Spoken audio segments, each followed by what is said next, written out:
वज़ीर दिफ़ा ख्वाजा आसिफ ने साबिक़ वज़ीर आज़म नवाज शरीफ की वतन वापसी के हवाले से कहा है कि हमें अदलिया के गुड टू सी यू वाले रवैये से खदशा है। ख्वाजा आसिफ का कहना था कि असम्बलियाँ अपने वक्त से 1-2 रोज़ पहले ख़त्म हो जाएंगी। निगरान वज़ीर आज़म के लिए अब तक कोई नाम फ़ाइनल नहीं हुआ। मिलिट्री और सिविलियन लीडरशिप में अच्छा वर्किंग रिलेशन और एतमाद है। निगरान वज़ीर आज़म के लिए रिटायर्ड ब्यूरोक्रेट या सीनियर सियासतदान का नाम हो सकता है। उन्होंने कहा कि इलेक्शन से पहले नवाज शरीफ का मुल्क वापस आना ज़रूरी है। नवाज शरीफ के साथ ज़्यादती की गई, इसकी तलाफ़ी और दुरुस्ती ज़रूरी है। कुछ इतना ज़रूरी नहीं जितना इलेक्शन से पहले नवाज शरीफ से ज़्यादती की तलाफ़ी है। इनका कहना था कि हमें अदलिया के गुड टू सी यू वाले रवैये से खदशा है।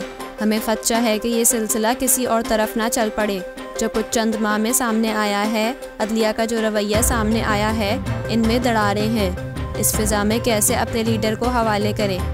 मैं ये रिस्क नहीं लूँगा। हमें 1-1.5 माह भी मिल जाए तो नवाज शरीफ जो इंतखाबी मुहिम चलाएंगे दुनिया देखेगी।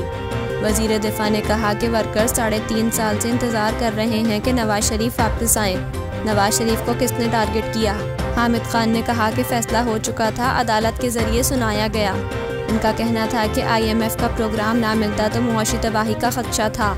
ना हम पूरा टैक्स देते हैं, बिजली गैस चोरी होती है। IMF के प्रोग्राम के लिए वज़ीर आज़म ने अपना सब कुछ दांव पर लगाया।